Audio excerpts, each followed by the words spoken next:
Hey everybody, I'm Rick Seligman and welcome to Talking Habs News. Our top story today is Montreal Canadiens defenseman Arber Xhekaj will have season-ending shoulder surgery next week in Vail, Colorado. Dr. Peter Millette will perform the surgery. He's the doctor that operated on Cole Caulfield earlier this month, and he also operated on Josh Anderson's shoulder. Arber will be ready for camp next September, the Montreal Canadiens assure their fans.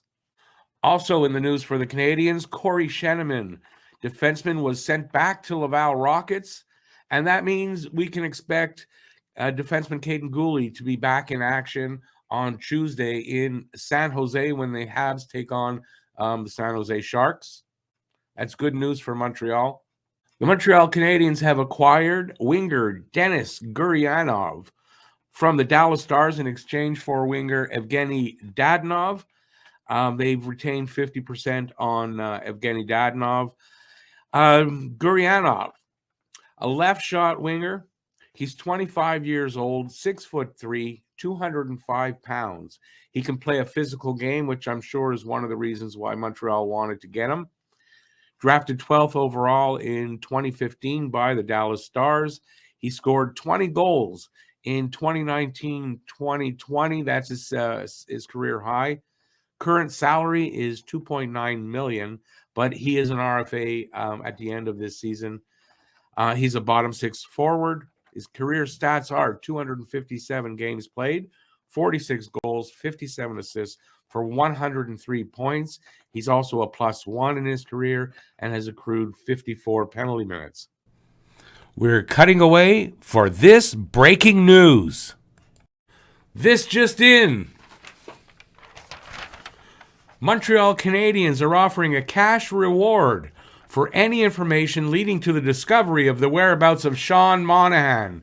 If you know where Sean is, you are asked to call the local police and give them the information you have. Sean, where are you? My expectations for Gurianov for the Habs, since it was a 1-for-1 deal with no picks involved in the trade, I expect Montreal is going to extend Gurianov as an experienced depth player on a short term for probably 1 or 2 years to let some of the forward prospects for the team stay in Laval to continue to develop. He's a bigger body than Dadonov, and he can obviously play a more physical game than Dadonov, and he delivers roughly the same offense at this point. He's young and an RFA, so he may stick around for a few years as better prospects develop. And there's still some potential for Gurianov to improve, and we'll see how he responds to the coaching in Montreal. I'm not sure how Dadonov does in Dallas, but if Gurianov plays to his expectations, I think it's a win for Montreal. He's a useful player for the next few years over a guy who is close to the end of his career. And Gurianov is obviously going to be a lot cheaper as well, since Dadonov's last contract was $5 million per year. Moving on to the next story. Earlier in the week, on Thursday, Montreal claimed center Chris Tierney off the waiver wire from the Florida Panthers. Tierney suited up the next night versus Philadelphia, and he scored a goal.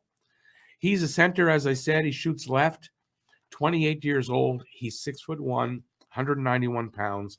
He was drafted in round 2, 55th overall by the San Jose Sharks in 2012. His career high is 48 points with the Senators in 2018-2019. He's an experienced fourth-line center, and his career stats are 574 games played, 75 goals, 154 assists for 229 points. He's on a league minimum salary of $750,000. He's a UFA at the end of the season, and he is a bottom six player. Habs could possibly extend Tierney short term at league minimum for depth at center for a few years, and giving him, if there's injuries, obviously, and for Jake Evans to possibly move up to the third line, or in case of injury that with Evans. Habs needed a center because of all the injuries and can move on from him if they need to. There's no commitment. He's UFA at the end of the year. If he does well, they could extend him for what I would figure anywhere from 1 to 3 years. So I think it was a good pickup at the time for Montreal, and I think possibly down the road, as the young players develop, until Montreal can become a playoff team and a contender. That's all the news there is for February 26, 2023. I'm Rick Seligman. Thanks for watching. Stay safe out there. Peace out, and I'll see you next time. Bye, everybody.